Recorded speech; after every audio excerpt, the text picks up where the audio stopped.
বাংলার মানুষকে বলবো এই অর্বাচীনদের কোনোদিন ক্ষমা করবেন না। সুযোগ যেদিন আসবে এদেরকে গণতান্ত্রিক পদ্ধতিতে এদেরকে মধুর প্রতিশোধ বাংলার জনগণ যেন নেয়, সোনারপুরের জনগণ যেন নেয়, এই প্রার্থনা নিয়ে আমি সবচেয়ে বেশি খুশি যে ত্রিপুরা এবং পশ্চিমবঙ্গের বর্ডার এলাকার ভারতীয়রা দলমত নির্বিশেষে তারা জয় শ্রীরামের ধ্বনি দিচ্ছেন, ভারত মাতা কি জয় বলছেন, আর হাতে হাঁসুয়া নিয়ে ঘুরছেন। বলে বিএসএফ এর সঙ্গে লড়বি পরে, আগে আমাদের সঙ্গে লড়।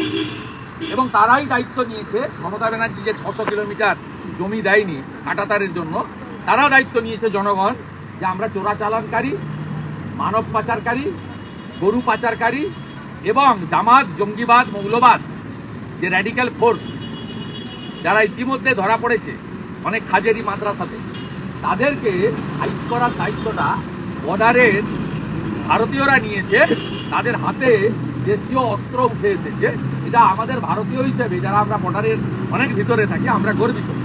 বর্ডারের এই জাগরণটা দরকার ছিল, কারণ 9টা জেলায় বর্ডার এলাকার 6000 গ্রামে শঙ্খ বাজানো বন্ধ হয়ে গেছে এবং হিন্দুরা সব জমি বেচে দিয়ে পালাচ্ছে।